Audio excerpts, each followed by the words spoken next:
Thank you very much for joining us today. Today, I would like us to talk about the concept that I think should be deployed in emerging economies in order for them to make faster strides towards economic development, towards attaining the economic goals, and especially development of general infrastructure, safety and security, education, and those kind of things. The very basic ones. The rest of them can take time to catch up with them. Now, what really happens is that the concept is called export deficit spending, EDS, export deficit spending. Export deficit spending, as the term itself implies, it means we are exporting too little relative to how much we are importing. Remember, this concept is related to modern monetary theory. You will realize a little bit later. So, export deficit spending, what it means is we're trying to make sure the economy stays liquid. We're going to sustain another concept I mentioned in my previous videos called optimum quantity of money. Any economy has that quantity that is considered optimal. Not too much money, not too little money in the economy. Too much money causes inflation, too little money causes grinding and company shutdowns. So, back to EDS. EDS imports, most emerging economies or developing nations, they import way too much relative to how much they are exporting. Whatever they are importing, whatever they are getting from outside, and most of them, it becomes too much due to the value. Like, for example, cars, TV, electronics like radios, TVs, mobile phones, shaving machines, PlayStations, games, things like that. They are high value items relative to what they are producing using low technology like potatoes, tea, coffee, um, um, gold, raw gold. Gold itself in its raw form is not much. It's what it makes that makes it more expensive. An ounce of gold is like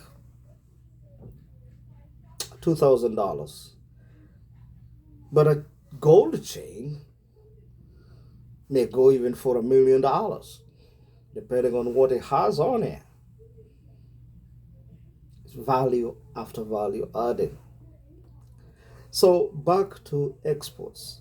So if you export gold, which is $2,000 an ounce, but when it come back, it's like $100,000 an ounce of whatever you imported, then your money is pretty much going up, because for you to be able to import, you have to convert your currency into whoever is selling currency, and normally most of them will accept the dollar, so you have to convert the local currency into the dollar.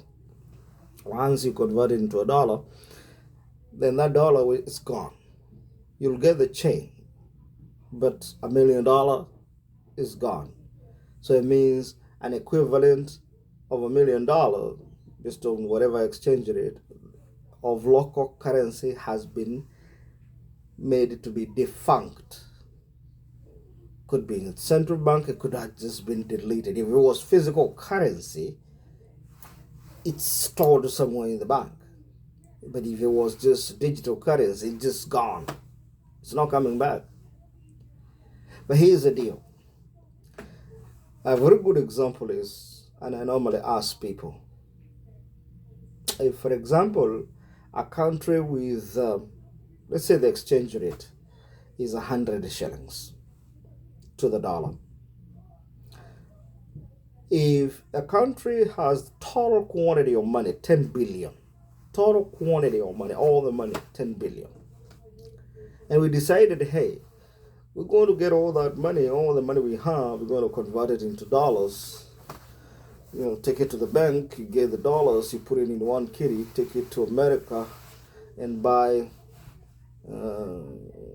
approach Lockheed Martin to make us an F-35 jet fighter, the latest and the most sophisticated jet fighter, for $100 million. $100 million, which is equivalent to 10 billion Kenya shillings. So Kenya is left with no currency, no nothing, gone. Put it in the central bank, we get the currency in dollars, boom, gone. What then? We get our jet fighter. What then? Does it mean Kenya now we just sit down and just enjoy our jet fighter and no money, so we can't do anything? There's no money. All the money is gone. All the bank accounts are reading zero. Zilch. Are we doomed? No. We can't even produce anymore. Why? Because for you to produce, you need money. Are we doomed? No, we are not. No, we are not. We are not doomed. That 10 billion Kenyan shillings that we put in the central bank, in order to convert it into, can be pushed back into the economy. Now, to make sure it doesn't cause inflation, we can do it in bits. And in this case, since we had collected everything, so we know there's no money, the best thing is to do half.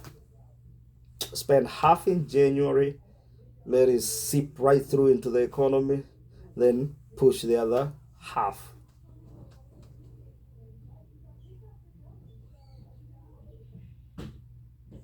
That's my theory.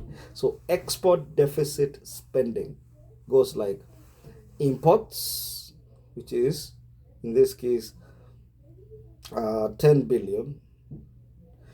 Exports, zero. We have nothing. We haven't produced anything. So export, imports minus export, which is now the whole amount, 10 divided by 2.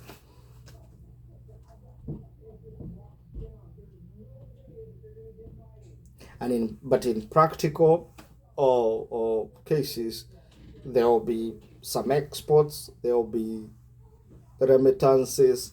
So what we do is imports minus exports plus remittances. The difference, then you divide by 2.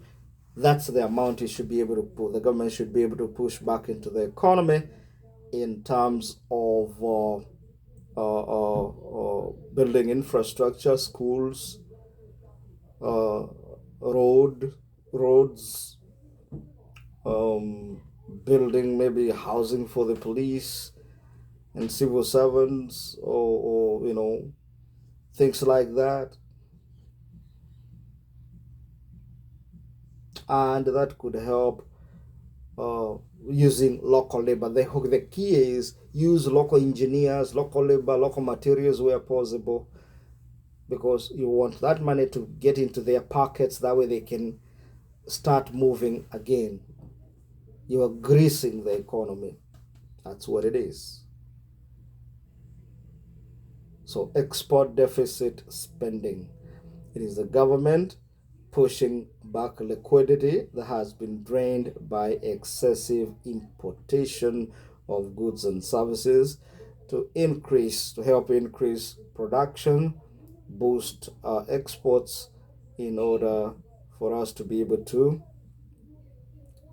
compete internationally or keep the economy moving without the economy having to grind to a halt. My name is John Mutongi, and I approve this message. Don't forget to like us on Facebook and follow us on X and subscribe to our channel on YouTube. Thank you.